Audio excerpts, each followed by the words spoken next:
जय बोलिए महावीर भगवान की जय बोलिए आचार्य भगवान श्री शांति सागर जी महान मुनिराज की जय बोलिए प्रद्युम्न कुमार चरित्र की आचार्य भगवान सोम कीर्ति जी महाराज की नैमिनाथ भगवान की सभी को जय जिनेन्द्र जय दुजड़ंदो।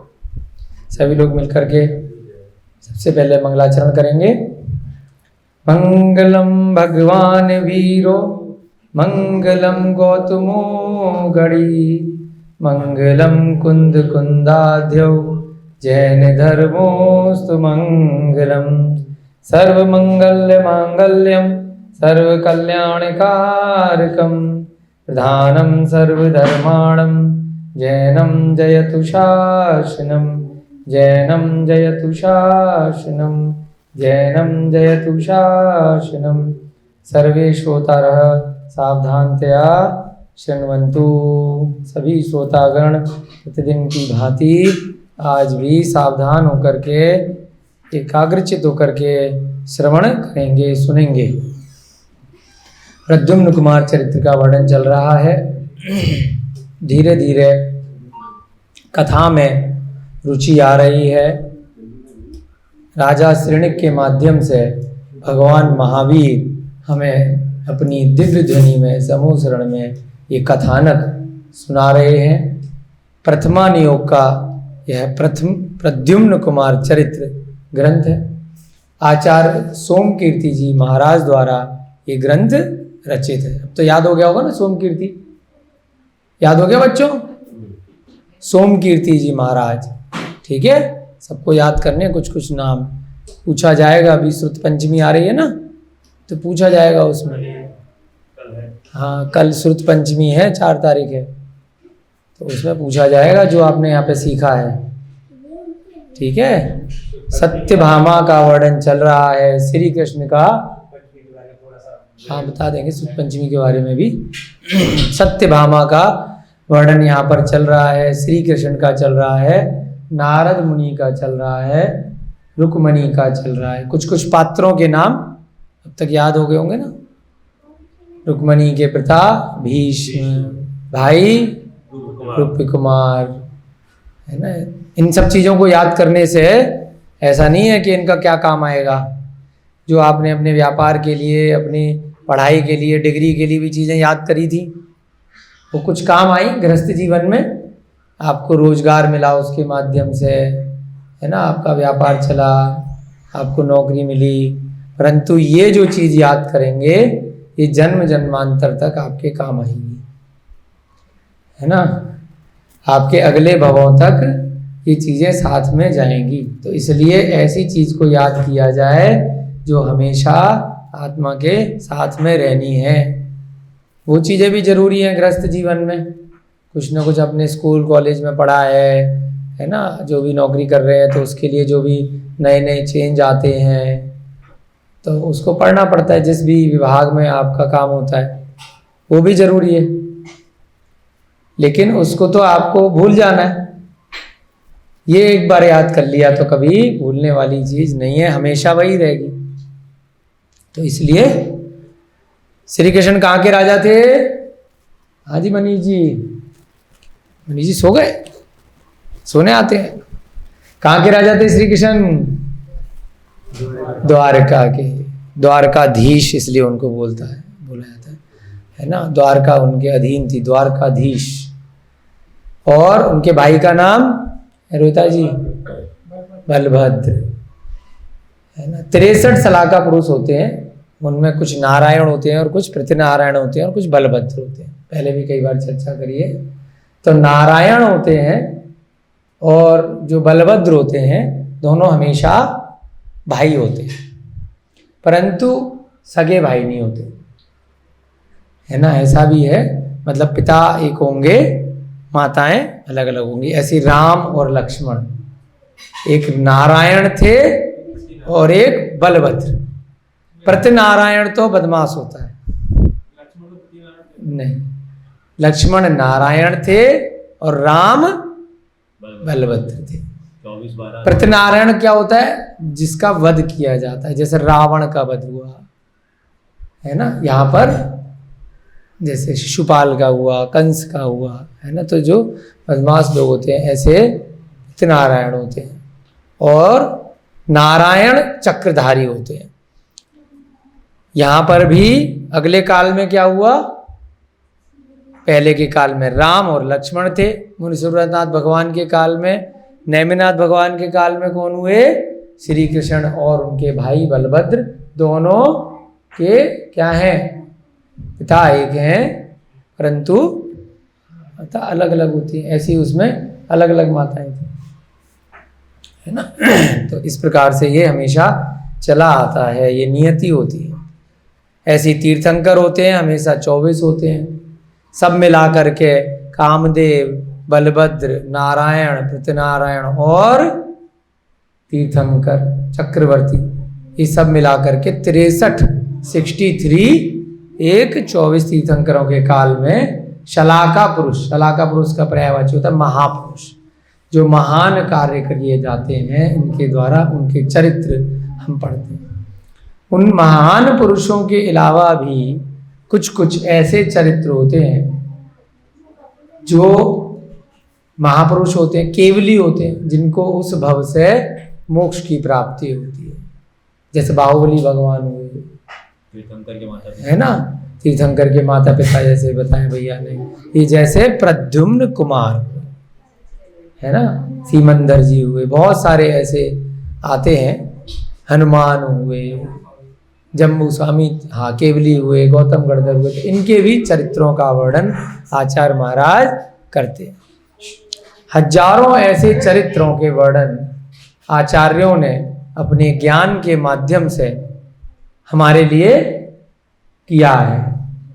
इतने सारे चरित्र हैं कि आपका पूरा जीवन भी निकल जाएगा तब भी पूरे नहीं हो पाएंगे। क्यों लिखे इतने सारे चरित्र, जिससे कि हम कभी बोर नहीं हो। एक चीज को दोबारा पढ़ते हैं ना तो बार बार बोर हो जाते हैं।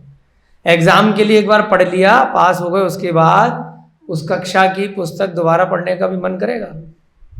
नहीं करेगा। किसका करेगा भाई? जिसको पढ़ाना है। कभी टीचर की मजबूरी है तो उसको अपडेट रखना है, उसको हर साल वही अंग्रेजी पढ़ानी है, वही हिंदी पढ़ानी है, वही संस्कृत पढ़ानी है, वही विज्ञान पढ़ाना है, परंतु उसका रोजगार चल रहा है। एक चीज को बार बार पढ़ने का मन नहीं करता। जब कभी पढ़ाना होता है, कुछ और प्रयोजन होता है, कुछ चीज छूट गई थी तो इसलिए दोबारा देखने का मन करता है। तो इसलिए आचार्यों ने अलग अलग महापुरुषों के चरित्र लिखते चले गए, उनका भी सदुपयोग लगता गया और पढ़ने वाले का, पढ़ाने वाले का भी भविष्य में सदुपयोग लगा। एक दुरुपयोग होता है, एक सदुपयोग होता है। कोई ऐसी चीजें पढ़ो जिनसे मन में विकार आए, है ना, दुर्भावना आए, आपकी दृष्टि बुरी बने, तो ऐसे ग्रंथ भी, ऐसे कुछ साहित्य भी आपको मिलते हैं। उसमें सिखाया जाता है चोरी कैसे करनी है ना, किसी का मर्डर कैसे करना है, आत्महत्या कैसे करनी है, जीवों को कैसे मारना है, कैसे सताना है, झूठ बोलने के क्या क्या उपाय हैं, है ना। आजकल इंटरनेट पे आपको बहुत सारे उपाय मिल जाएंगे, किस प्रकार से आपको हैकिंग करनी है, दूसरे की चीज़ें को चुराना है, तो वो भी आपको साहित्य मिलेगा। गलत साहित्य आपको गलत जगह ले जाएंगे और अच्छे साहित्य आपके अच्छे के लिए हैं, आपको अहिंसा मार्ग की ओर ले जाएंगे, आपको वैराग्य की ओर ले जाएंगे और इस संसार के सुखों दुखों से मुक्ति को प्राप्त कराएंगे। तो ऐसे ही ये प्रद्युम्न कुमार चरित्र है।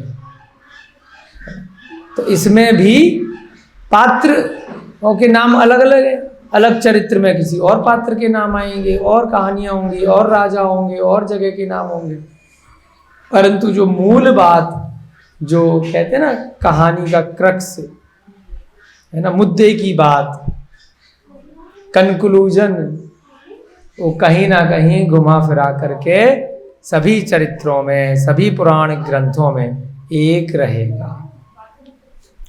कभी भी ये जो जैन धर्म के ग्रंथ हैं आपको गलत कार्य करने की प्रेरणा नहीं देंगे कि हमें संसार के सुखों को प्राप्त करने के लिए किसी भी दूसरे जीव को दुख पहुंचाना है, उसे कष्ट देना है, और अपनी इच्छा की पूर्ति करने के लिए दूसरे के सर पर पैर रख के आगे जाना है, कुचल के आगे जाना है, ऐसा प्रेरणा नहीं देंगे ये ग्रंथ। तो ऐसे ही सच्चे ग्रंथ कहलाते हैं, सम्यक दर्शन की प्राप्ति कराते हैं जो ग्रंथ कभी भी किसी जीव की हिंसा का उपदेश नहीं दे। दूसरे ऐसे ग्रंथ हैं, चाहे नोबल, आजकल उपन्यास भी लोग लिखते हैं अंग्रेजी में, हिंदी में, अन्य अन्य विभिन्न भाषाओं में, पूरे जगत में कोई भी ऐसे ग्रंथ हैं, ऐसी पुस्तकें, ऐसी किताब हैं जो आपको हिंसा आदि 5 पाप की ओर ले जाती हैं, उनसे क्या होता है? मिथ्या दर्शन होता है, मिथ्या ज्ञान होता है। तो उन ग्रंथों से हमें बचना है, क्योंकि वो ज्ञान आपको अगले भव में निम्न गति की ओर ले जाएगा, है ना। त्रियंच गति, इतनी मुश्किल से ये मनुष्य भव मिला है, उसको छोड़ करके आप पशु पक्षी बन जाएंगे, आप नरक में चले जाएंगे, आप एक इंद्रिय पर्याय में भी जा सकते हैं, मच्छर भी बन सकते हैं, चींटी भी बन सकते हैं, जो खाने पीने के सामान होते हैं ना, गेहूं इत्यादि, उसके अंदर घुन पड़ जाती है, वो भी बन सकते हैं। ऐसी चीज़ों का अगर आपने अध्ययन किया और अमल में ला लिया, हिंसा करी, बलि दी, दूसरे जीवों को कष्ट दिया, तो आपकी हमारी सबकी गति वहीं पहुंच जाएंगे जहां से शुरू हुई थी। एक इंद्रिय जीव होते हैं पेड़ पौधे, है ना। 5 प्रकार के एक इंद्रिय जीव होते हैं, पेड़ पौधे हैं, उन्हें क्या बोलते हैं? वनस्पति का एक। ये जो धरती दिखाई दे रही है, कोई भी जमीन है, उसे क्या, उसमें जितने भी सूक्ष्म जीव बेचारे हिल ही नहीं पा रहे, फिक्स है वहीं की वहीं। इस चटाई में भी फिक्स है, नीचे इसमें भी फिक्स है, दिख ही नहीं पा रहे, इतने सूक्ष्म है। वो सब भूमि का एक, कौन से का एक? भूमि का एक या पृथ्वी का एक, दोनों का नाम बोलते हैं। तीसरे अग्नि का एक, ये जो हम दीपक जलाते हैं, कहीं पर भी अग्नि लग जाती है, उसमें भी जीव हैं जो दिखाई नहीं दे रहे, परंतु अग्नि उनका शरीर है, अग्नि ही उनकी काया है। उन्हें क्या बोलते हैं? अग्नि का एक। चौथे जल का एक, जल जो दिखता है, हम जल पीते हैं, नदी, झरने, बरसात, पीने का पानी, कुआं, वो सारा जल जो दिखता है उसमें भी जीव हैं। जल का एक, कौन से जीव हैं? जल का एक। इस कमरे में जितनी भी हवा है, दिखाई नहीं दे रही है लेकिन है, महसूस हो जाती है जब हवा चलती है, आंधी चलती है ना। डिब्बे में पैक भी करके रख लेते हैं, परीक्षण करा जाता है स्कूल में, तो उसे क्या बोलते हैं? वायु का एक। कितने प्रकार के? 5 प्रकार के तो एक इंद्रिय जीव हैं, स्थावर भी बोलते हैं उनको। तो वहां से निकल कर कितनी मेहनत करके हम लट पिपी लट बने, जो घुन इत्यादि, फिर चींटी बने, फिर मच्छर मक्खी बने, फिर पशु त्रियंच बने, पक्षी बने, और फिर जा करके ये मनुष्य जीवन मिला है। तो हमें ये पौराणिक ग्रंथों में सच्चा श्रद्धान करना है, क्योंकि हम कितनी डिग्री ऊपर पहुंच चुके हैं। 5 सीढ़ी, 1 इंद्रिय से 2 इंद्रिय, 2 से 3, 3 से 4, 4 से 5, 5 में भी 2 प्रकार, संगी और असंगी। 5 में भी एक मन सहित और एक मन रहित। उसमें भी पशु पक्षी भी नहीं बने, अब क्या बन गए? मनुष्य, और वो भी मन के साथ। और उसमें भी कितना पुण्य मिल गया कि यहाँ पर ये पौराणिक ग्रंथ सम्यक दर्शन, सम्यक ज्ञान, सम्यक चारित्र को प्राप्ति करने का यहाँ निमित्त बन गया। कितना हम लोगों का पुण्य तीव्र है कि संसार में जो कोहिनूर रत्न होता है वो बहुत ही दुर्लभ होता है, और जिसको उसकी पहचान नहीं होती वो ऐसे ही फेंक देता है ना। और जिसको पहचान हो गई वो सच्चा जौहरी होता है, वो उसको अरबों खरबों में भी बेच सकता है, और नहीं भी बेचेगा तो सजा के रखेगा कि ये मेरे पास में है, मैं संसार का सबसे अमीर आदमी हूं। तो ऐसे ही अगर हमें अमीर आदमी बनना है तो ये प्रद्युम्न कुमार चरित्र उस कोहिनूर के समान है। इसको बेचना नहीं है, इसको संभाल के रखना। बेच दिया तो दूसरा आदमी अमीर बन जाएगा, उससे भी ज्यादा रेट में बेच देगा। पहचान किससे है? जिसके पास वो रत्न है, तो ये रत्न आपकी आत्मा के साथ में, ये सम्यक दर्शन सम्यक ज्ञान के साथ में, ये रत्न त्रय बोला इनको, 3 रत्न हैं। त्रय माने 3। बोधि दुर्लभ यानी कि बहुत ही दुर्लभ है, मिल नहीं सकते, ऐसा निमित्त मिला है। तो इसको हमें अच्छे से सुनना है और जितना इससे सीख सकें उसको सीख करके अपनी आत्मा में, अपने चरित्र में, अपने आचरण में उसको उतारना है, ग्रहण करना है। तो ये कथा चल रही है रुक्मणी की, सत्यभामा की, है ना।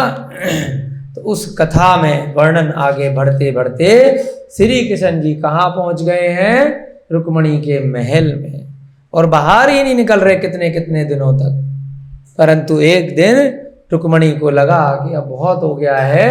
उसने उनसे जिज्ञासा करी कि आप सत्यभामा के पास क्यों नहीं जाते? हमने तो सुना है कि वो आपकी बहुत ही प्राणवल्लभा है, सबसे प्रमुख पटरानी है, फिर वहाँ इतने दिन से क्यों नहीं गए? तो श्री कृष्ण जी ने उसकी बात को मान रखते हुए, अच्छा ठीक है हम वहाँ चले जाएंगे, परंतु हमें ऐसा लगता है कि वो बहुत ही अभिमानी है, इसलिए हम उसके पास इतने दिन से नहीं जा रहे थे। फिर रुक्मणी के आग्रह पर वे वहाँ से चले जाते हैं। जाते जाते रुक्मणी का थूका हुआ पान वो अपनी वस्त्रों के साथ में बांध के ले जाते हैं और वहाँ जाकर के रुक्मणी के पास में महल में शयन करते हैं, विश्राम करने लगते हैं। सत्यभामा के महल में पहुंच करके सत्यभामा पहले उनसे हास्य करती है कि आज रास्ता कैसे भूल गए, मार्ग भूल करके कैसे आ गए। फिर श्री कृष्ण जी उसे समझाते हैं कि तुम हमारी प्राण वल्लभा हो, हम तुम्हें कैसे भूल सकते हैं। फिर वहां पर जाकर के विश्राम करने लगते। जब वो निद्रा में होते हैं, नेत्र बंद होते हैं, तो सत्यभामा सुगंध सूंघती है और वहां पर भ्रमर आने लग जाते हैं उनकी वस्त्रों पर। भ्रमर किसको देख कर आए थे? उस तांबूल यानी कि पान को देख करके कुछ चींटियां, भ्रमर इत्यादि वहां भिन भिनाने लगते हैं, तो उसको धीरे से खोल लेती है। कौन? सत्यभामा।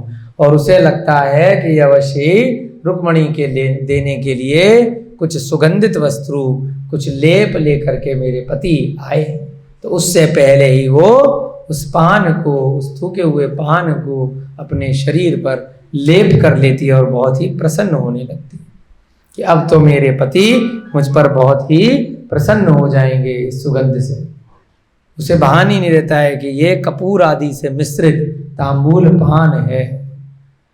और श्री कृष्ण जी उसको मंद मंद मुस्कुराहट के साथ देख रहे होते हैं, लेटे लेटे अपने नेत्र खोलते हैं और हास्य करते हैं कि हे स्त्री, तूने तो ये रुक्मणी का झूठा पान को लेप कर लिया है, और तू तो इतनी उत्कृष्ट नारी थी, परंतु तूने ऐसी निम्न गति को क्यों प्राप्त कर लिया। उसका उपहास करते कि जिस प्रकार से नदी हमेशा पहाड़ से नीचे की तरफ जाती है, उसी प्रकार से तू उच्च कुल की नारी धीरे धीरे अब निम्न गति की ओर जा रही है, तूने इतना निम्न काम कैसे कर लिया।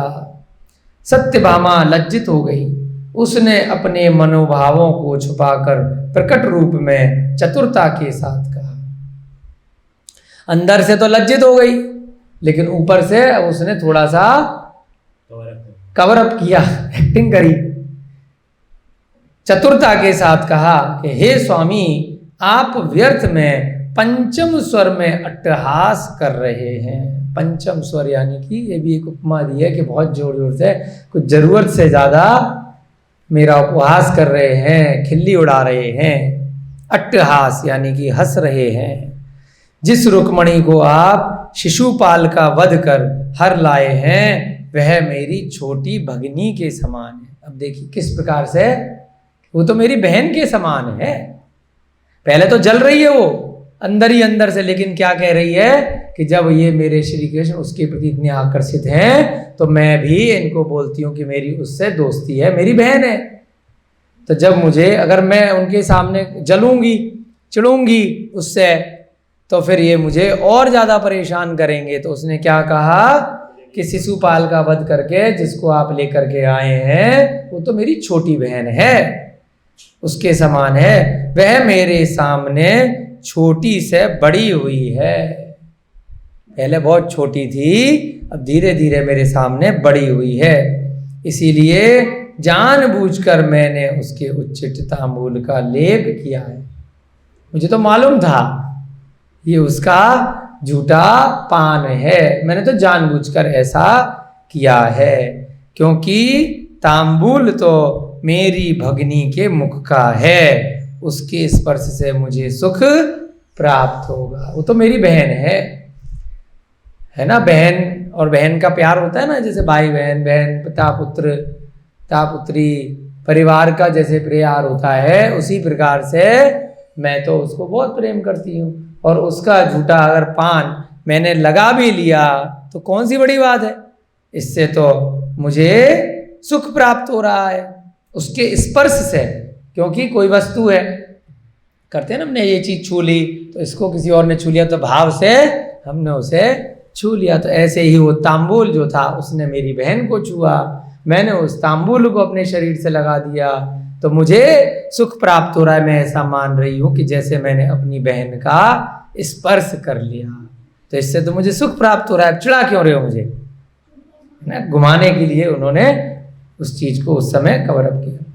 जिसका मलमूत्र मैंने धोया, जिसे बड़ा किया, उसके अंग की भोगी हुई वस्तु से मुझे कदापि घृणा नहीं हो सकती। वो क्या कह रही हैं कि कभी जाती रही होंगी पुराने समय में उस स्थान पर, हो सकता है, तो वो तो मेरी बहन के समान है, बहुत छोटी है। होता है ना, जैसे बड़ी माँ हो जाती है आपके घर में, कोई बुआ इत्यादि होती है, तो छोटे बच्चों के मलमूत्र भी धोते हैं, तो मैंने तो उसका मलमूत्र साफ किया है। जिसे बड़ा किया है उससे वो मैंने अपने हाथों से खिलाया है, बड़ा किया है। उसके अंग की भोगी हुई वस्तु से मुझे कदापि घृणा नहीं हो सकती। मैं तो उसको बहुत पहले से जानती हूँ। आप तो अभी अभी शादी करके लाए हो, आपने कभी हमसे पूछा ही नहीं कि हमारी उससे पहले की जान पहचान है कि नहीं। वो तो मेरी बहन के समान है ना। तो उसकी भोगी हुई वस्तु मुझे कदापि घृणा, मैं थू नहीं करूंगी। मैंने लेप कर लिया, कोई दिक्कत नहीं है। अब कवर अप कर रहे हैं, दिखा रही है उनको कि मुझे उस लेप से कोई घृणा नहीं हो रही। आप व्यर्थ में मेरा उपहास कर रहे हैं। अब श्री कृष्ण ने कहा कि तथास्तु, यदि तो मतलब ऐसा ही हो, ना, तथास्तु ये भी शब्द होता है संस्कृत का, हिंदी का, प्राकृत का, कि तथा अस्तु, तथ अस्तु, वैसा ही हो, अस्तु माने हो। तो ऐसा चाहती है तो ऐसा ही हो। यदि तुम्हें रुक्मणी का उच्छिष्ट ही प्रिय लगता है, यदि तुम्हें उसका झूठा यानी थूका हुआ अच्छा लग रहा है, प्रिय लग रहा है, तो मैं सदैव लाया करूंगा। पीछा नहीं छोड़ रहे हैं उसका चिढ़ाने का। समझ नहीं रहे हैं कि वो बेचारी अंदर से कितनी लज्जित है ना। कह रहे ठीक है, मैं रोज ले आता हूँ उसका झूठा लगा लगा के तेरे लिए। यदि तुम्हें रुक्मणी का उच्छिष्टि प्रिय लगता है तो मैं सदैव लाया करूंगा, उसका लेप कर अपना मनोरथ पूर्ण कर लेना। तो रोज लेप लगा लिया कर, कोई दिक्कत नहीं है। सत्यभामा कहने लगी, चतुर स्त्री है। अब ये नहीं कह रही कि भाई नहीं मैं तो मजाक कर रही थी। क्या कहती है, मुझे यह प्रस्ताव सहर्ष स्वीकार है। दोनों एक दूसरे से संवाद कर रहे हैं, कोई भी हार मानने को तैयार नहीं है। कहती है ठीक है, तुम्हारी इच्छा है, लेके आओ, मैं लगाऊंगी, ला के दिखाओ। इस बहाने से रोज आओगे तो सही, चाहे लेके आओगे। तुम्हें अगर हे पतिदेव तुम्हें यही अच्छा लगता है तो आपका यह प्रस्ताव मुझे सहर्ष यानी कि हर्ष के साथ में स्वीकार है। जो तांबूल रुक्मणी के मुख का हो एवं मेरे प्राण प्रिय के अंग वस्त्र से बंधा हो, है ना, मेरे प्राणों के प्रिय अंग वस्त्र से उसे लेकर आए हो, तो वह मुझे प्रिय क्यों नहीं होगा। भाई मेरी बहन के मुंह से निकला है और मेरे पति उसको अपने अंग में लेके आए हैं तो मुझे प्रिय क्यों नहीं होगा। इसमें उपहास की कोई वस्तु नहीं है। प्रत्युत्तर में श्री कृष्ण ने कहा तथास्तु, जो हुआ सो हुआ, अब नहीं हंसूंगा। अब हार मान ली कि ये तो मान ही नहीं रही हर तरीके से, है ना। अब नहीं हंसूंगा आपके ऊपर, अब मैंने जो किया सो किया, कोई बात नहीं। इतना कहकर श्री कृष्ण जी मौन हो गए। कुछ काल उपरांत सत्यभामा ने श्री कृष्ण जी से प्रार्थना की। अब क्या प्रार्थना करती है? मैं रुक्मणी से मिलना चाहती हूं। क्यों देखना चाहती है कि भाई ऐसी क्या चीज है जिसके लिए मेरा पति मुझे छोड़ करके ऐसा मोह में बंध गया कि कोई भी सुध बुध नहीं रही। तो श्री कृष्ण जी से ही परमिशन मांगी कि मैं रुक्मणी से मिलना चाहती हूं, कृपया करके योग्य प्रबंध करवा दें। पहले तो मैं जब मिलती रही होंगी, जब अपने घर पे थी शादी से पहले, अब तो आपके महल में है वो, तो आपकी परमिशन के बिना मैं कैसे मिल सकती हूँ। तो योग्य प्रबंध करवाएं, इंतजाम करवाएं, हाथी घोड़े राजा महाराजाओं को बुलवाएं, मेरे को रुक्मणी से मिलना है, देखना चाहती हूँ कि क्या चक्कर है। जब तुझे रुक्मणी इतनी प्रिय है। अच्छा, श्री कृष्ण जी ने उत्तर दिया। पहले तो रुक्मणी के लिए उसने मिलने के लिए कहा, श्री कृष्ण जी ने उत्तर दिया, हे देवी, तुम्हारी इच्छा पूर्ण होगी ऐसा निश्चित समझो। छोटी सी बात है भाई, तुम्हारी बहन है, तुम बोल रही हो परिवार की सदस्य है, तो एक रानी दूसरी रानी से मिल नहीं सकती क्या? छुपा के थोड़ी रखेंगे, कोई दिक्कत नहीं है। तुम्हारी इच्छा अवश्य पूर्ण होगी ऐसा निश्चित समझो। जब तुझे रुक्मणी इतनी प्रिय है, तेरी बहन के समान है, तेरा उससे कोई बैर नहीं है, तो उससे समागम कठिन नहीं है। अगर तेरी दुश्मन होती, तूने मन में दुश्मनी पाल रखी होती, तो हम नहीं मिलवाते, तू हानि पहुंचा सकती है। अब तुम्हें यदि प्रिय है तो उससे समागम यानी उससे भेंट मुलाकात कठिन नहीं है। इतना कहकर वे कुछ काल तक वहीं बैठे रहे। अब कुछ देर तक वहीं बैठे रहे, विचार विमर्श चलता रहा। फिर धीरे से महल के बाहर निकले और प्रेमोन्मत्त होकर झूमते हुए रुक्मणी के महल में चले गए। एक महल से दूसरी ओर, दूसरी महल से फिर इधर से उधर। श्री कृष्ण जी की हालत देखिए।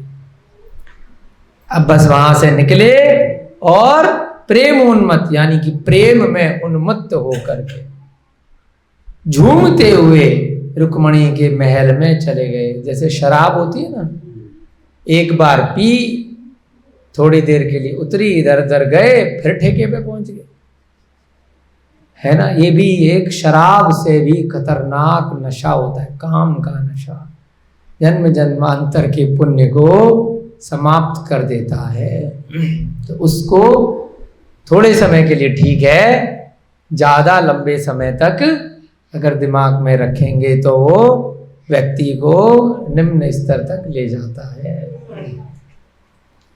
तो अधिक नहीं होना चाहिए। यहाँ पर श्री कृष्ण जी की हालत क्या हो रही है? रुक्मणी के महल से सत्यभामा में पहुंचे और वहां से पुनः रुक्मणी के महल पे पहुंचे। रुक्मणी ने जब देखा कि स्वामी आ गए हैं, तब वह उठी। उसने नम्रता पूर्वक उनका चरण स्पर्श किया, है ना। अच्छे कुल की स्त्रियां क्या करती हैं? पति को ताने नहीं मारती, क्या करती हैं? पति के आगमन पर चरण स्पर्श करती हैं, उनके चरण छूती हैं। सत्य है, कुलीन नारियां सदैव अपनी मर्यादा का पालन करती हैं। कुलीन यानी कि अच्छे कुल की नारियां अपनी मर्यादा का पालन करती हैं, पति को परमेश्वर मानती हैं और उनके गुणों की प्राप्ति हो, उनको सत्कार देने के लिए, आदर देने के लिए उनके चरणों का स्पर्श करती हैं। कभी भी कोई नारी, चाहे उनका पति कितना भी बिगड़ैल हो, परेशान करने वाला हो, यदि उसका आदर सत्कार उसके साथ करती हैं और उसके चरण स्पर्श, आज के युग में भी होते हैं ऐसे लोग, उसके चरण स्पर्श अपने पति के प्रतिदिन यदि करती हैं तो कभी भी घर में कलह नहीं होती। पति हमेशा खुश रहता है और पत्नी जो मांगती है उसे बिन मांगे मिल जाता है, क्योंकि उसे लगता है कि ये मेरा इतना सम्मान कर रही है। कुछ नारियां होती हैं जो बात बात पर पति से झगड़ती हैं, फिर पति भी पत्नी से आपस में झगड़ता है ना। अगर पति में कुछ कमियां हैं तो नारी अगर अच्छे कुल की है उसे ठीक कर सकती है। पहले उसको सम्मान दे, उसके बाद धीरे धीरे कर करके उसको ठीक कर सकती है। गुणवती होना चाहिए। बहुत जगह ऐसा होता है, प्रणतमान योग में आएगा कि किसी का पति खराब था, कोई भी उसको ऐसा रोग था या वो किसी अन्य चक्कर में था, तो अच्छे कुल की नारी ने सुनियोजित तरीके से प्लानिंग के साथ में उसको धर्म के मार्ग पे लगाया, उसको बुरे आचरणों से बचाया, तभी बचा पाएगी। पहले उसका आदर सम्मान करेगी। तो यहाँ पर भी क्या किया, रुक्मणी ने सबसे पहले अपने पति के चरण स्पर्श किए। सत्य ही है, कुलीन नारियां सदैव अपनी मर्यादा का पालन करती हैं। यदि आप अपने पति को सम्मान दे रहे हैं तो इसमें कोई छोटा होने वाली बात नहीं है ना, कि हम छोटे पड़ जाएंगे। आजकल तो बराबर का जमाना है ना। हम भी नौकरी करेंगे, वो भी नौकरी करेगा, हम भी खाना बनाएंगे, वो भी खाना बनाएगा, हम भी झाड़ू पोंछा लगाएंगे तो वो भी लगाएगा, हम भी बर्तन धोएंगे तो वो भी धोएगा, जो भी काम हम करेंगे वो भी करेगा। उसके बाद बच्चों के अगर पुत्र इत्यादि पुत्री हो गए तो उनका पालन पोषण कौन करेगा, उनके लिए बाहर से लोग आएंगे, है ना। फिर आप दोनों लोग कमा रहे हैं और दोनों लोग मिलके सारे काम कर रहे हैं, ठीक है। दोनों लोगों को व्यापार करना चाहिए, कमाना चाहिए, सुख दुख में हाथ बटाना चाहिए, परंतु अपने पुत्र पुत्री यदि परिवार में बच्चे हैं तो उनका पालन पोषण करने के लिए बाहर के लोगों को नहीं देना चाहिए।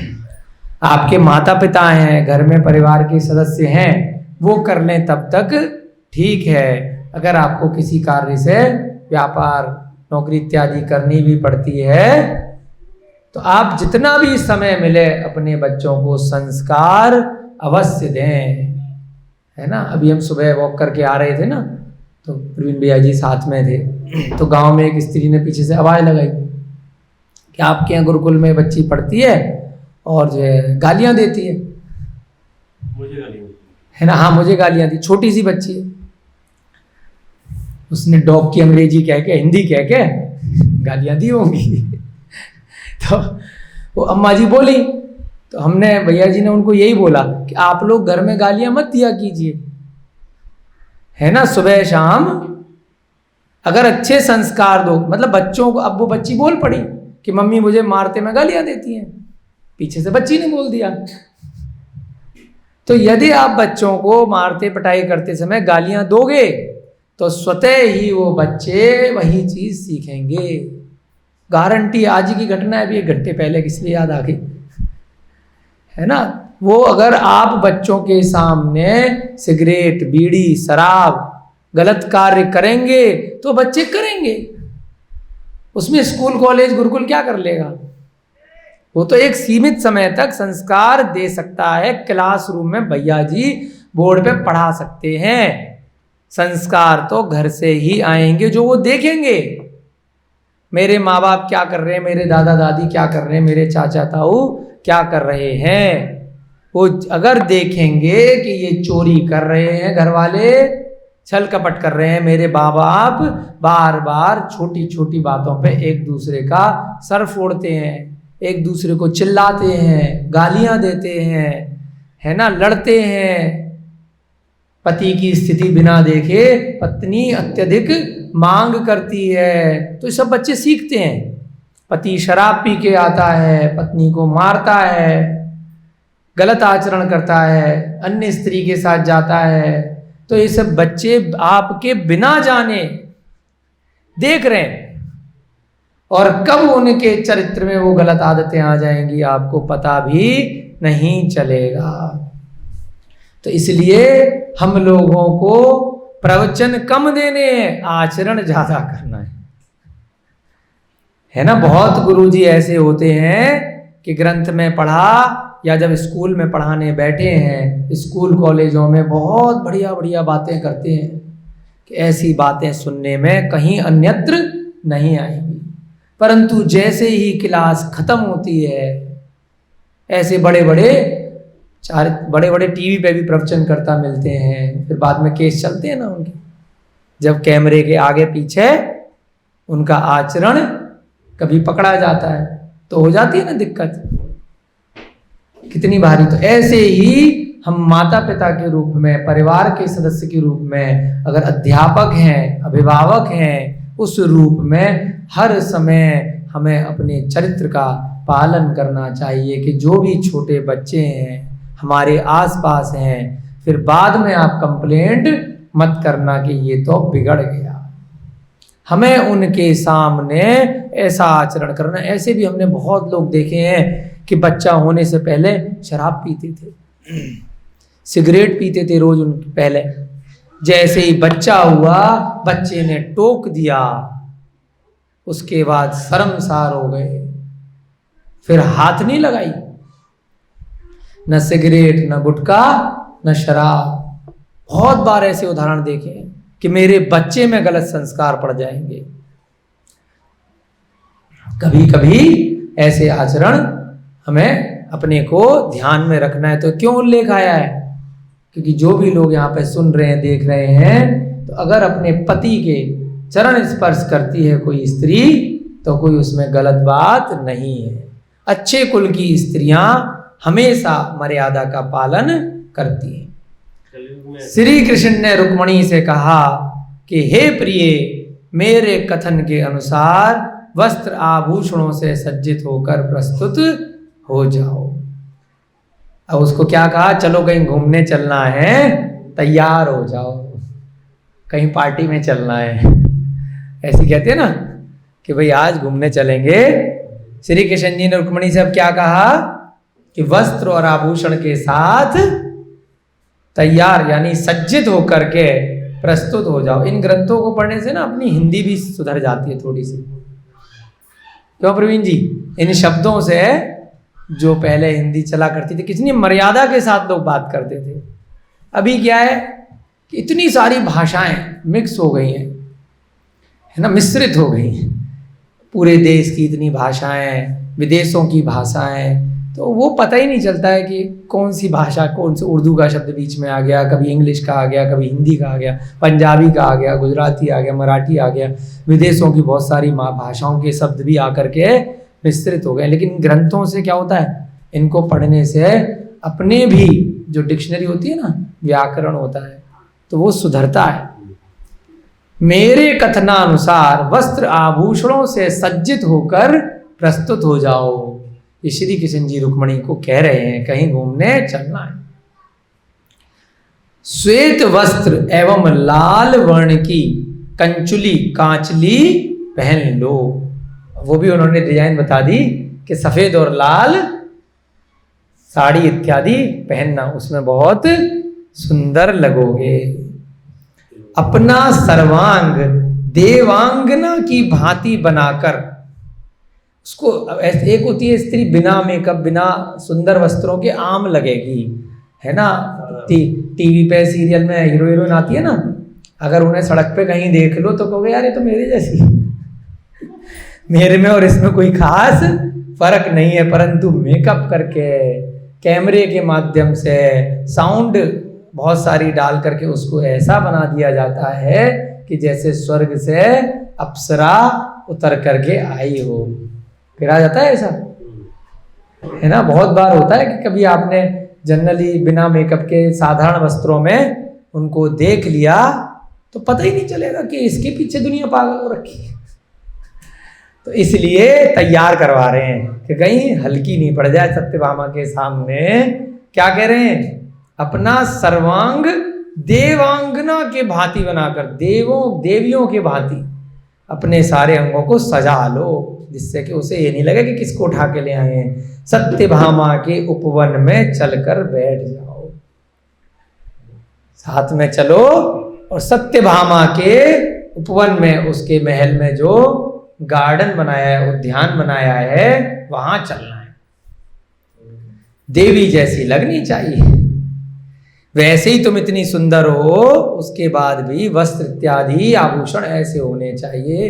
शादी वगैरह में जाते हैं ना, कितना सज धज कर साड़ियां और कितना स्वर्ण आभूषण पहन करके जाते हैं, है ना। और वही स्त्री प्रतिदिन की जब खाना बना रही होती है तो आम स्त्री लगती है, सफाई भी कर रही होती है, अन्य कार्य भी कर रही होती है। और जब किसी फंक्शन में जाते हैं तो जैसे स्वर्ग से कोई देवी उतर आई हो, परी आ गई।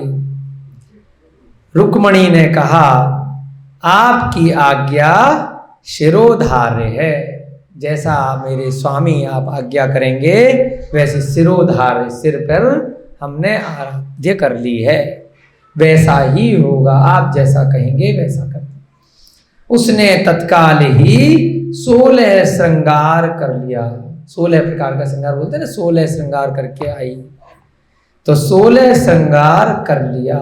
ये तभी से शब्द चले आ रहे हैं। कोई पूछे 16 प्रकार के श्रृंगार तो लोग बता नहीं पाएंगे, होते होंगे उस समय। एवं श्री कृष्ण उसको सत्यभामा के उपवन में ले अपने साथ कि चलो सत्यभामा से मिलने चलते। वह उद्यान नाना प्रकार के वृक्षों से सुशोभित था। बहुत सुंदर उद्यान था। नाना प्रकार के माने अनेक प्रकार के उसमें वृक्ष थे। स्थान स्थान पर पुष्पों की प्रदर्शनी लग रही थी। बहुत सुंदर पुष्प, फूलों से भरा हुआ गार्डन, उनकी सुगंधी पर झुंड के झुंड भौरे कलरव कर रहे थे। उसके उद्यान में जो पुष्प थे, भौरे झुंड की झुंड भ्रमण कर रहे हैं।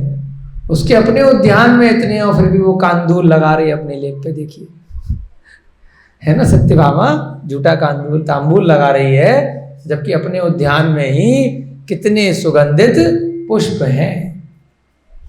भौरों की पंक्ति ऐसी प्रतीत होती थी मानो रुक्मणी के स्वागत के लिए तोरण बांधा गया हो, है ना। अपने यहाँ ततैया हो जाते हैं ना, डर लगता है, तो डरना नहीं है भौरों से, मधुमक्खी से, ततैयों से।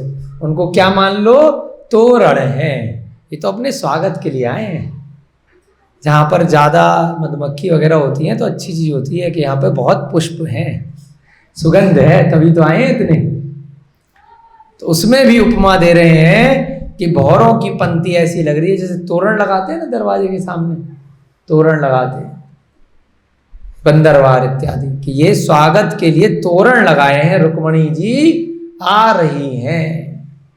पवन के झकोरों से वृक्षों के तृण ऐसे दोलायमान हो रहे थे मानो प्रसन्नता में तांडव नृत्य कर रहे हो। हल्की हल्की पवन बह रही है, वृक्ष के तृण दोलायमान हो रहे हैं, यानी कि पेड़ हिलता है ना, जब डोलने लग जाता है, वृक्ष के पत्ते हिल रहे हैं जैसे प्रसन्नता में तांडव नृत्य कर रहे हो। तांडव नृत्य बोलते हैं ना, वो जब शिव जी इत्यादि करते हैं तांडव नृत्य, ऐसी उपमा अन्य मतियों में दी जाती है। पक्षियों का कलरव ऐसा प्रतीत होता था कि मानो बंदी जन स्तोत्र पाठ कर रहे। हर चीज में उपमा है। हम भी सुनते पक्षियों की आवाज, क्या क्या चे चे क्यों क्यों, क्या कह रहे, ऐसा लग रहा है कि भगवान का कोई स्तोत्र पढ़ रहे हैं अपनी भाषा में। इन शब्दों से अपने को सीखने को मिलता है। कभी भी पक्षी अगर बोले ना सुबह, तो लगना आहा भक्तांबर का पाठ चल रहा है, मंगलाचरण चल रहा है, तत्वार सूत्र चल रहा है, वर्धमान स्तोत्र चल रहा है, कोई सा भी स्तोत्र, अरे वाह, म्यूजिक है पीछे से। तो क्या कह रहे हैं, पक्षियों का कलरव ऐसा लग रहा है बंदी जन स्तोत्र पाठ कर रहे हैं। पिक्की वाणी सुनकर उमंग में मोर नृत्य कर रहे थे, है ना। ये जो वाणी होती है, मोरों की वाणी, तोतों की वाणी, ऐसा लग रहा है कि जैसे मोर नृत्य कर रहे हैं। रुक्मणी ने उद्यान में प्रवेश कर लिया। अब उस उद्यान में रुक्मणी अंदर आ गई। वह नंदन वन में इंद्राणी सदृश सुशोभित हुई। जैसे इंद्र का हम उल्लेख पढ़ते हैं ग्रंथों में, इंद्र का वन होता है उसे बोलते हैं नंदन वन। इंद्र के वन का नाम होता है नंदन वन, स्वर्गों में होता है। ऐसे ही नंदन वन में जैसे सौधर्म इंद्राणी प्रवेश करती है, तो ऐसे ही उस रुक्मणी के वन में, जो सत्यभामा के वन में रुक्मणी ने प्रवेश किया नंदन वन की भांति। उद्यान में एक मनोहर सरोवर था। अब बड़े बड़े जो उद्यान होते हैं तो उसमें तालाब भी होता है। सरोवर किसको बोलते हैं? तालाब। एक बड़ा ही सुंदर उसमें तालाब था। उसकी समस्त सीढ़ियां स्वर्ण की थीं। अब रानी का महल है, महल का उद्यान है, तो ईंट पत्थर का थोड़ी होगा, है ना। अपन जाते हैं ना, बहुत सारे फतेहपुर सीकरी में सरोवर मिलते हैं, ताजमहल में मिलते हैं, और बड़े बड़े महल हैं। मैसूर में बड़े बड़े महल हैं, जयपुर में हैं, राजस्थान में, सब जगह मिलते हैं प्राचीन राजाओं के महल। तो उनके अंदर उपवन होते हैं, उसमें सरोवर होते हैं, तो आज भी बहुत सुंदर होते हैं। इस जमाने के सैकड़ों हजारों साल पहले के बनाए हुए। तो ये तो स्वर्ग के देवों द्वारा बनाई गई द्वारका नगरी थी। कुबेर ने रचना करी थी उसके लिए, स्वर्ण रत्न मणिया, कौन सी बड़ी चीज है। तो क्या कह रहे हैं, उस सरोवर की समस्त सीढ़ियां स्वर्ण की बनी थी। एक इतना सा सोना लगाने के लिए पागल हो जाते हैं ना अभी लोग, कि उसके पीछे युद्ध लड़ रहे हैं, घर में कलह हो रही है, सारा रुपया पैसा लगा डाला है, शादियों में विवाह में लगा डाल दिया, छोटी सी सोने की चेन, छोटी सी अंगूठी आभूषणों के लिए, और यहाँ तो सीढ़ियां बनाए डाली हैं खालिस सोना, असली सोने की। कैसे मिलती है?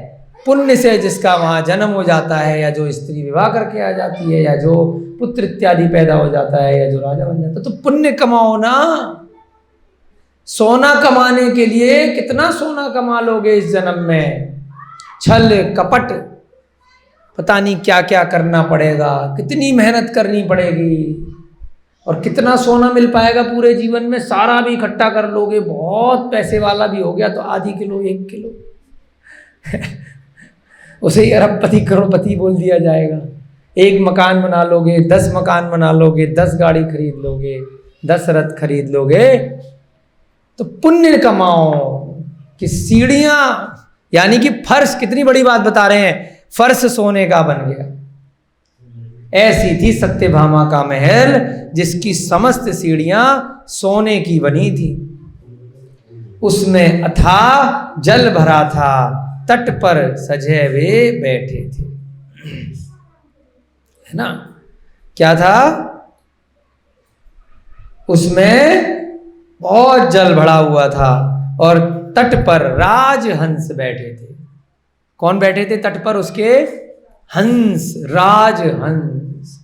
जैसे बतखें होती है ना, बतखों से भी बहुत सुंदर होता है, बड़ा होता है, उसे बोलते हैं हंस। और हंस में भी जो राजा के महल में हंस होते हैं, जिसकी सुंदरता अनुपम होती है, उसको बोलते हैं राजहंस। उस सरोवर के तट पे कौन बैठे हैं? राजहंस। मध्य में पद्म प्रस्फुटित हो रहे थे। पद्म माने कमल। पद्म सरोवर सुना है ना, पद्म सरोवर से गंगा और सिंधु निकलती हैं, तो ऐसे पद्म इसके मध्य में थे। और चक्रवाक युगल बैठा हुआ था, है ना। ये जो युगल है वह बैठा हुआ था राजहंस का। सरोवर के तट पर रत्न जड़ित आश्रय स्थल बने थे, जिनमें विभिन्न जलचर जीवों का निवास था। सबके लिए स्थान था कि पानी में चलने वाले कछुआ है, मछली है, मगरमच्छ हैं, है ना, और अन्य अन्य प्रकार के जलचर जीव हैं। वो बीच बीच में रेस्ट करने के लिए साइड में आ जाए, तो उसका भी ध्यान रखा गया था उस सरोवर में। उसमें रत्न जड़ित आश्रय स्थल, तट पर बाहर अपन बैठ जाते ना, कोई बड़ा गार्डन होता है तो बेंचें लगी होती है, तो बेंचें किसकी थी? मणियों की, रत्नों की। हल्के में नहीं है, द्वारकाधीश है। सब मिट गए, अब आज जाओगे ना कुछ नहीं मिलता। समय के साथ सब माटी बन गए, सब समुद्र में समा गए। जितना भी आप महल, दुकान, अटारे पूरा जीवन मेहनत करके इकट्ठे करेंगे, उन सब का क्या होगा? सब मिट्टी में एक दिन मिल जाएगा। मिट्टी की काया मिट्टी में मिल जाएगी। न सोना काम आएगा, न चांदी आएगी। तो ऐसे ही यहाँ पर छोटा सा द्वारका नगरी का वर्णन बताया है कि सत्यभामा के महल में सरोवर के तट पर रत्न जड़ित आश्रय स्थल थे, जिसमें विभिन्न जलचर जीवों का निवास था। तट पर ही अशोक वृक्ष था। उसके तट पर एक अशोक का पेड़ था, जिसके तले स्फटिक शिला थी। स्फटिक सुना है? स्फटिक मणियों में सबसे महंगी मणि होती है स्फटिक। बिल्कुल कांच के समान होती है, परंतु कांच नहीं होती। कांच तो ऐसे डालोगे टूट जाएगा। रत्न जो होते हैं सबसे कठोर होते हैं, आर पार देख लो स्फटिक के, परंतु टूटेगा नहीं, कितना भी कहीं से फेंक दो। ऐसी मणि होती है स्फटिक मणि। स्फटिक के मंदिर बनाए जाते थे पहले। रावण के महल में ऐसा उल्लेख आया है, जो मंदिर था पूरा स्फटिक का था। महावीर जी में भी है स्फटिक की मूर्तियां नीचे। हाँ, स्फटिक की जो मणि होती है इतनी दुर्लभ होती है कि ढूंढे से ना मिले। कांच नहीं होता, वो रत्न होता है। जमीन से रत्न निकलते हैं ना।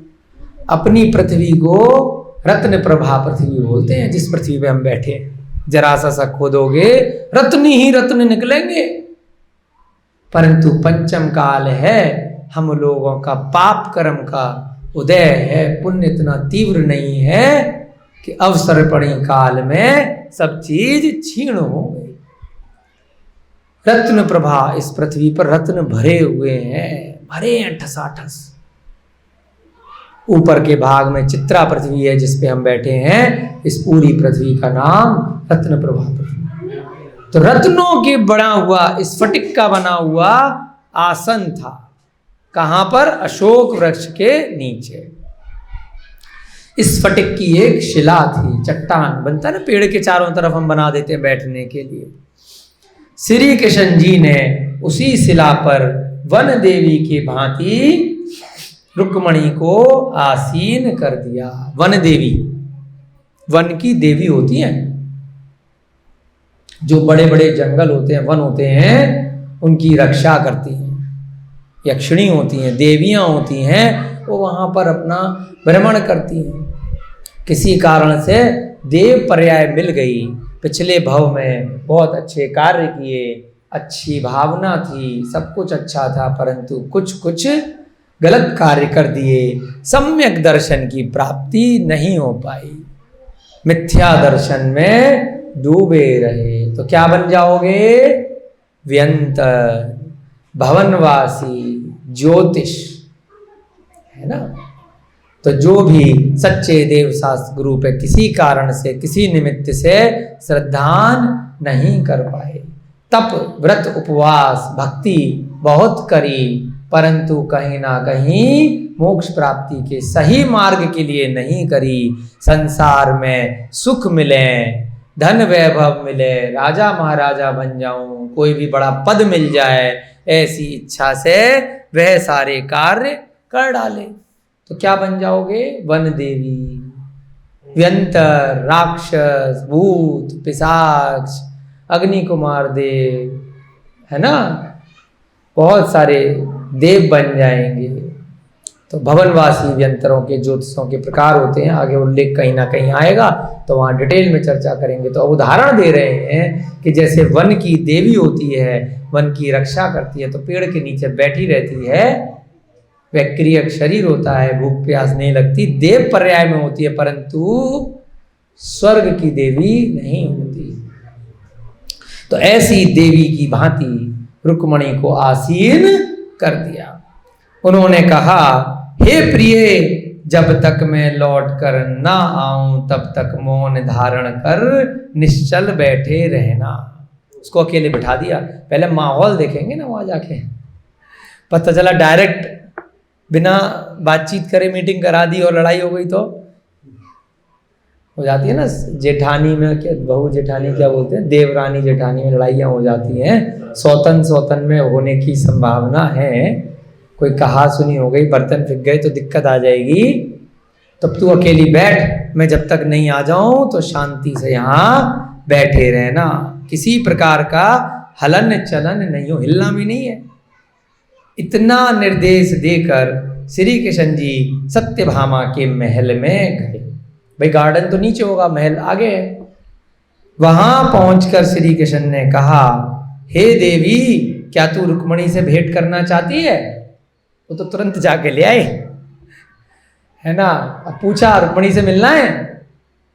उत्तर में सत्यभामा ने कहा, हे प्राणनाथ, यदि आप कृपा करें रुक्मणी से मिला दें तो मैं आपका बड़ा उपकार मानूंगी। भाई मैंने तो आपको कहा ही था, अगर आप मिलवा देंगे तो आपका बहुत हमारे ऊपर उपकार होगा।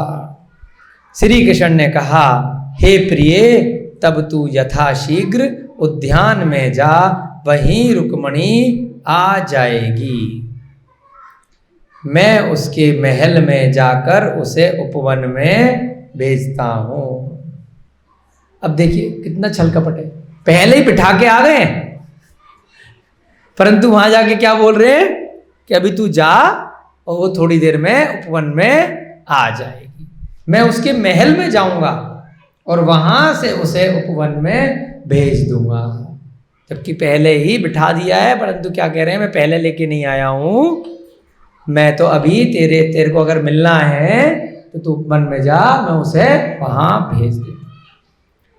ऐसा कहकर श्री कृष्ण गुप्त रीति से उसी उद्यान में चले गए। जैसे नारद जी करते थे ना, दोनों की मीटिंग करूंगा और देखूंगा पीछे से कि क्या हो रहा है, कि वास्तव में ये दोनों लड़ रहे हैं या प्रेम वार्तालाप हो रहा है, इसको अपनी बहन मान रही है कि दुश्मन मान रही है। देखूं तो सही, छुप करके देखने लग गए। उधर उसको चुपचाप, उसको नहीं बताया रुक्मणी को कि सत्यभामा से मिलने के लिए बिठाया है, उधर उसको बता दिया कि वहां जाओ और पीछे से मैं भेज दूंगा। और क्या किया, इतनी देर में खुद गुप्त रीति से वहां छुप करके बैठ गए। उन्हें सत्यभामा तथा रुक्मणी के रूप यौवन संबंधी प्रतिस्पर्धा देखने की उत्कृत लालसा थी। क्या देखना चाह रहे हैं कि दोनों जब एक साथ खड़ी होंगी तो कौन सुंदर लगेगी और वहां पर क्या घटना। श्री कृष्ण की इच्छा है कि देखें तो सही प्रतिस्पर्धा, कि दोनों एक दूसरे से कैसे कंपटीशन कर रही हैं, प्रतिस्पर्धा कर रही हैं कि मैं श्रेष्ठ हूं कि मैं श्रेष्ठ हूं, तेरी क्या, मेरे पति के सामने तेरी क्या बिसात है। वे अशोक वृक्ष के निकट ही एक सघन कुंज में गुप्त रूप से खड़े हो गए। बहुत सारी पेड़ों की झाड़ियां थीं, उसमें जाकर के छुप गए कि जिससे मैं वहां से सारा मामला क्या चल रहा है उसको देख सकूं। ऐसी यहां पर इनकी इच्छा है। किनकी इच्छा है? श्री कृष्ण जी की। इस इच्छा के साथ में वे वहां पर छिप गए। रूप गर्विता सत्यभामा वस्त्राभूषणों से सुसज्जित होकर के उद्यान में जा पहुंची। रुक्मणी को तो पहले ही बिठा दिया था, अब जो है सत्यभामा की भी इच्छा थी तो वो अपने मन से वो भी तैयार होके जा रही है, ऐसे नहीं तुरंत चल दी। भाई रुक्मणी आई है तो वो भी अपना वस्त्र आभूषणों से सुसज्जित होकर के उद्यान में जा पहुंची। प्रवेश करते ही उसने अशोक वृक्ष के नीचे स्फटिक शिला पर किसी वन देवी को आसीन देखा। उसे वास्तव में ऐसा ही लगा कि ये तो देवी है। उसने देवी ही समझ लिया कि ये तो कोई वन देवी यहाँ पर बैठी है। उसके मन में नाना प्रकार के संकल्प विकल्प का उदय होने लगा। वास्तव में क्या संकल्प विकल्प आते हैं ना, विचार, ये सही है या गलत है, मैं ये सही कर रहा हूँ, सही सोच रही हूँ कि गलत सोच रही हूँ, यह वन देवी है या किसी सिद्ध की माया। ये कोई देवी है वन की या किसी सिद्ध, सिद्ध माने यहाँ पर सिद्ध भगवान नहीं है, सिद्ध का मतलब सिद्ध पुरुष, कोई रिद्धिधारी, कोई ऋषि मुनि ने या किसी देव ने माया से किसी स्त्री को यहाँ बिठा दिया है, कोई जादू करके, मैजिक करके, रिद्धियों के माध्यम से। यह स्वर्ग की देवांगना है या किन्नरी, ये देवों की माया है, देवांगना है या किन्नरी, यक्षिणी इत्यादि है। नाग कुमार की पत्नी है अथवा चंद्रमा की भार्या रोहिणी, जिसका उल्लेख सत्यभामा ने कभी पढ़ा होगा, सुना होगा, कभी देखी तो है नहीं। नाग कुमार की पत्नी जो देव होते हैं, है ना, नाग कुमार भी भवनवासी इत्यादि में प्रकार आते हैं, अभी हमने बताया ना, विद्युत कुमार, अग्नि कुमार, नाग कुमार, ये सब 10 प्रकार के भवनवासियों के प्रकार होते हैं। 8 प्रकार के ज्योतिषों के प्रकार होते हैं और 8 प्रकार के व्यंतरों के प्रकार होते हैं और 5 प्रकार के ज्योतिषों के प्रकार। तो ऐसे ही ये नाग कुमार की पत्नी है क्या, या चंद्रमा की रोहिणी है क्या? भार्या माने पत्नी। क्या कामदेव की पत्नी रति है क्या? साक्षात सरस्वती तो नहीं बैठी, अथवा लक्ष्मी तो नहीं है, ये भी देवियां होती हैं, है ना। ह्रीम श्रीम लक्ष्मी सरस्वती सब सरोवरों की देवियां होती हैं, जम्बूद्वीप के वर्णन में आपने पढ़ा होगा पहले। अब वो संकल्प विकल्प आ रहे हैं, अंत में उसने यह निश्चय किया, यह अभी तो, क्योंकि श्री कृष्ण जी ये बोल के गए, अभी तू जा, मैं महल में जाऊंगा, उसे भेजूंगा। तो अभी तो उसे ये है ही नहीं कि ये रुक्मणी है, अभी तो सोच रही कोई और है, इतनी जल्दी कैसे आ जाएगी? यह अवश्य ही वन देवी ही है, जो मेरे पुण्योदय से प्रकट हुई है। सत्यभामा सोच रही है ये तो वन की देवी है, मेरे पुण्य के कारण से मुझे आशीर्वाद देने के लिए यहाँ पर प्रकट हुई है, आई है। सुना भी जाता है कि प्रबल पुण्योदय से देव सहायतार्थ प्रकट हो जाते हैं, क्योंकि मैं अभी विपत्ति में हूँ, मेरा पति किसी चक्कर में पड़ा हुआ है, तो मेरा अब पुण्य का उदय आया है और मेरी विपत्ति को दूर करने के लिए कुछ देवी मेरी सहायता करने के लिए आई है। ये सोच रही है, कौन सोच रही है? सत्यभामा। रुक्मणी को क्या मान रही है? वन की देवी, क्योंकि सोच ही नहीं सकती कितनी सुंदर कोई मनुष्य गति की स्त्री हो सकती है। सत्यभामा ने सोचा, यदि श्री कृष्ण को अपने अधीन करने के लिए मैं भक्ति भाव से इस वन देवी की उपासना करूं तो मंगल ही होगा, क्योंकि देव आराधना से इष्टवर प्राप्त हो जाते हैं। हम लोग भी क्या करते हैं, देवों की, देवियों के मंदिरों में अपनी सांसारिक इच्छाओं के लिए लगे रहते हैं, बड़ी बड़ी यात्राएं करते हैं, बड़े बड़े व्रत करते हैं, उनको उपहार चढ़ाते हैं, उनको भेंट देते हैं, और कहीं कहीं थोड़ा सा मिथ्या दर्शन इतना हावी हो जाता है कि बलि भी दे देते हैं उन देवों को प्रसन्न करने के लिए। शराब भी चढ़ा देते हैं, कई देवों पे तो ऐसी प्रथा चल रही है कि देव मांस से, शराब से प्रसन्न होते हैं। उससे क्या होगा? आपको पुत्र रत्न की प्राप्ति हो जाएगी, आपको व्यापार में सफलता लगेगी, आपको मनवांछित फल मिलेगा, आप किसी को भी अपने वश में कर सकते हैं जो आपकी नहीं सुन रहा है, वशीकरण हो जाएगा उसका। तो ऐसी इच्छाओं से बहुत सारे बाबा लोग शमशान में अलग अलग तरह के करते हैं ना कार्य, और फिर लोगों को फंसा लेते हैं कि उसकी बलि दे दो, मनुष्य बलि दे दो, पशु बलि दे दो, पक्षी बलि दे दो। ये सब क्या है? मिथ्या दर्शन के भी बहुत विराट कुरूप रूप हैं। अब यहाँ पर भी क्या हो रहा है कि ये तो प्रथा है, अरिहंत भगवान की भक्ति से आपको कुछ नहीं मिलेगा, इतना मिल जाएगा कि जिसकी इच्छा ही नहीं है, वो कुछ की श्रेणी में आता ही नहीं। क्या मिल जाएगा? मोक्ष पद, मतलब कुछ छोड़ के बहुत कुछ मिल जाएगा। परंतु सांसारिक जीव क्या है? कुछ की इच्छा करते हैं, अरे रुपया मिल जाए, मेरा पति मेरे कंट्रोल में आ जाए, मेरे बच्चा हो जाए, नौकरी लग जाए, स्कूल में एडमिशन हो जाए, शादी हो जाए, जो प्रेम हमने किया है वो हमें मिल जाए, माँ बाप का रोग ठीक हो जाए, मेरा रोग ठीक हो जाए। लेकिन जो जन्म जन्मांतर का रोग है वो अरिहंत की भक्ति से ठीक हो जाएगा, उसको नहीं मान रहे। मांग क्या रहे हैं? बस अभी अभी की छोटी छोटी सी इच्छाएं। तो ये सत्यभामा भी क्या गलती कर रही है? छोटी सी इच्छा कर रही है कि वन देवी की आराधना करूंगी तो इच्छित फल मिल जाएगा, मेरा पति मेरे आगे पीछे घूमेगा। क्या कह रही है? श्री कृष्ण जी को अपने अधीन करने के लिए मैं भक्ति भाव से इस वन देवी की उपासना करती हूं तो मंगल होगा, क्योंकि देव आराधना से इष्टवर, वो कहते हैं ना क्या चाहिए, अच्छा ये चाहिए, तथास्तु, ये मिलेगा तुम्हें। ऐसा उदाहरण आया है जब रावण ने 21 दिन तक आराधना करी, है ना, शांतिनाथ भगवान के मंदिर में बैठ करके आराधना करी, इतना तल्लीन था, परंतु क्या बेवकूफी कर गया, बहिरूपणी विद्या सिद्ध करने के लिए देवी की आराधना कर डाली कि मेरे बहुत सारे रूप बन जाएं। ऐसा उल्लेख आया कि इतनी आराधना यदि मन में अरिहंत भगवान की करता, एक विद्या सिद्ध करने के लिए नहीं करता, तो उसी भव से केवल ज्ञान प्राप्त हो जाता और मोक्ष चला जाता। इतनी इतनी भक्ति लोग अन्य अन्य मंदिरों में सुबह से रात तक 24 आवर लगे रहते हैं।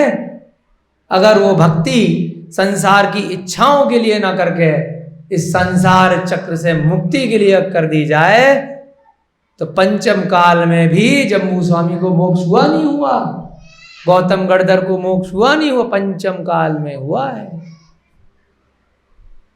ना। सब कुछ संभव है। इस भव में नहीं तो अगले भव की टिकट कंफर्म हो जाएगी, परंतु क्या करना है? इच्छा सही करनी है। अपने वर्तमान के छोटे छोटे सुख दुखों की इच्छा नहीं। क्या कर रही है? कितनी बड़ी गलती कर रही है सत्यभामा। उधर रुक्मणी, कल आपने अध्याय में पढ़ा था, जैसे ही द्वारका नगरी में प्रवेश किया वो क्या सोच रही है कि मैं प्रतिदिन जिन मंदिरों के दर्शन करूंगी, पिछले पुण्य से मुझे ये मिला है और अगले भी भवों के लिए मैं पुण्य इकट्ठी करूंगी। सत्यभामा क्या सोच रही है कि मैं श्री कृष्ण का वशीकरण करूंगी, वो बस मेरे ही चारों तरफ घूमते रहें, ऐसे मैं वन देवी से वर मांगूंगी। कितना फर्क है।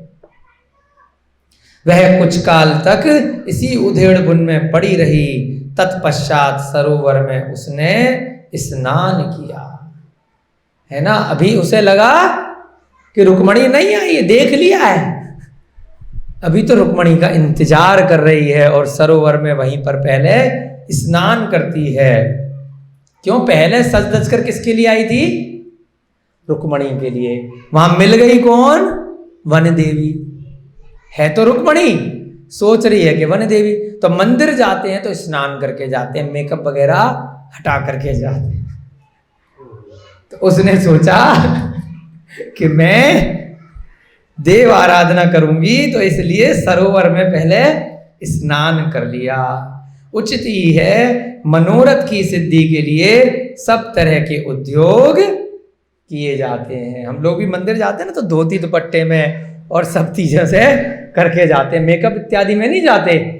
आभूषण बहुत ज़्यादा पहन के, है ना, एक नॉर्मल आभूषण हार वगैरह मुकुट पहन लेते हैं क्योंकि स्वर्ग में देव इत्यादि इस प्रकार से करते हैं मान के। तो अब उसने दोबारा से स्नान कर लिया और उसके बाद क्या किया? मनोरथ की सिद्धि के लिए पद्म के पुष्प तोड़कर सरोवर से निकाले। भाई देवी की आराधना है, अब हम मंदिर में चढ़ाते हैं ना, पुष्प चढ़ाते हैं, फल चढ़ाते हैं, तो अब वो पुष्प तोड़ करके ला रही है कि वन देवी की पूजा करूंगी। स्नान के अनंतर शुद्ध वस्त्र में अब जो है पद्म के पुष्प तोड़कर सरोवर से निकाले। उसे यह भी भय था कि कहीं रुक्मणी ना आ जाए, है ना।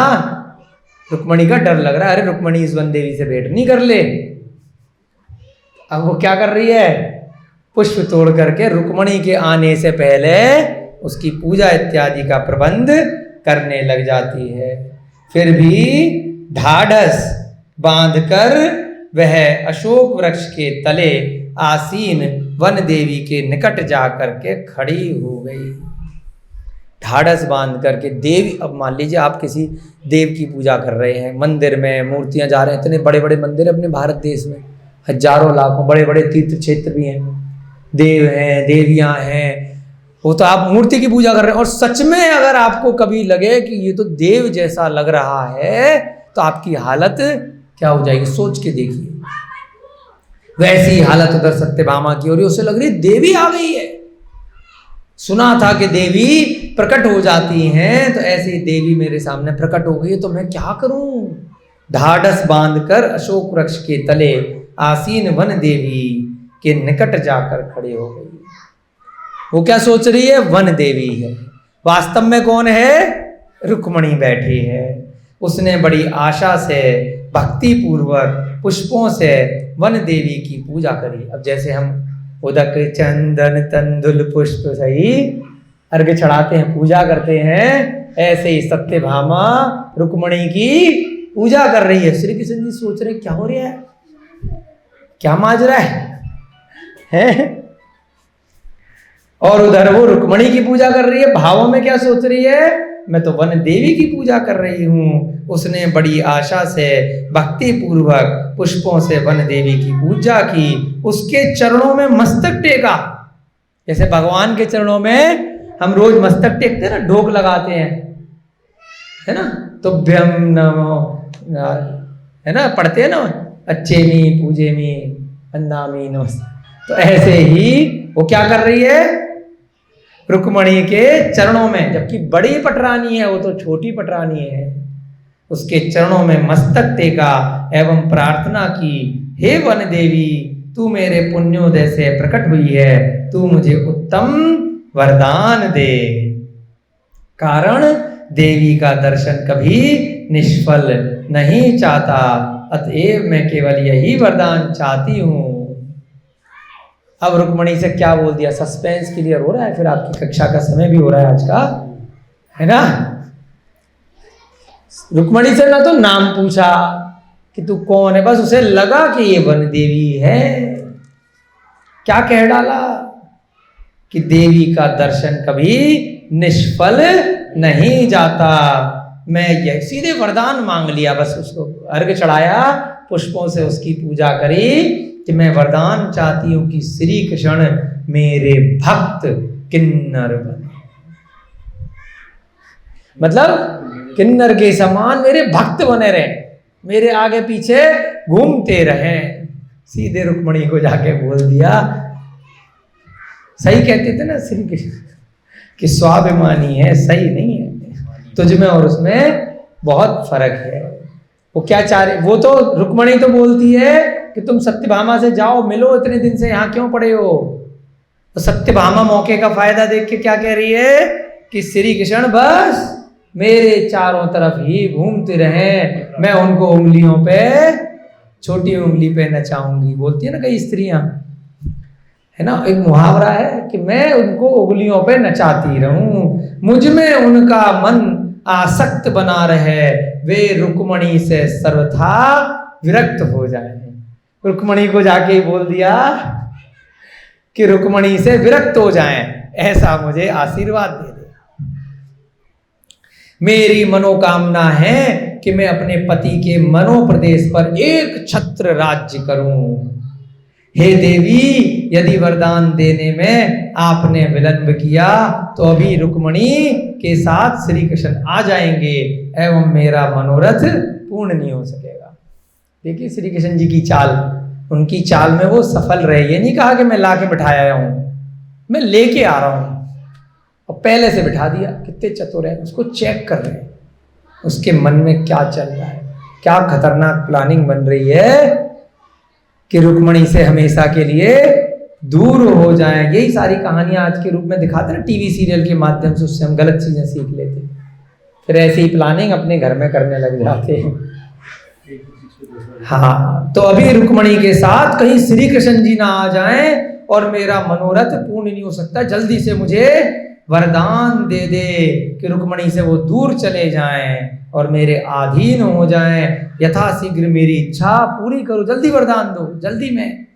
मेरी अभिलाषा है कि जिस प्रकार नथा हुआ बैल रस्सी खींचने से पीछे पीछे चला जाता है, उसी प्रकार श्री कृष्ण भी मेरा, जैसे बैल को हम कर देते हैं नथ में नथ डाल देते हैं, तो खेती करानी है, बुग्गी में चलाना है, लोगों को बिठाना है, होता है।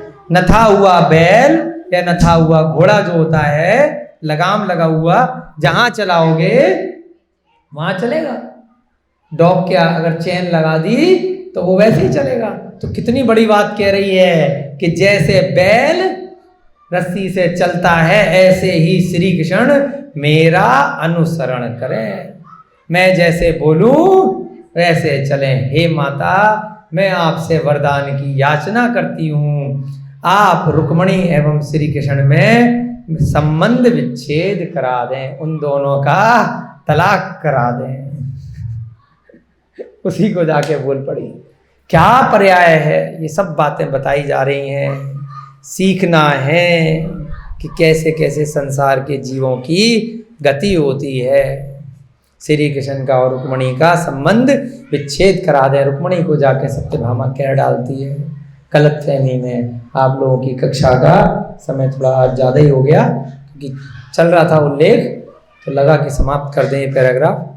चलिए, बोले महावीर भगवान की जय, बोले प्रद्युम्न कुमार चरित्र की, आचार्य सोमकीर्ति जी महाराज की जय, बोले इस युग के प्रथमाचार्य श्री चारित्र चक्रवर्ती आचार्य शांति सागर जी महाराज की। सभी को जय जिनेन्द्र, जय दो जड़न।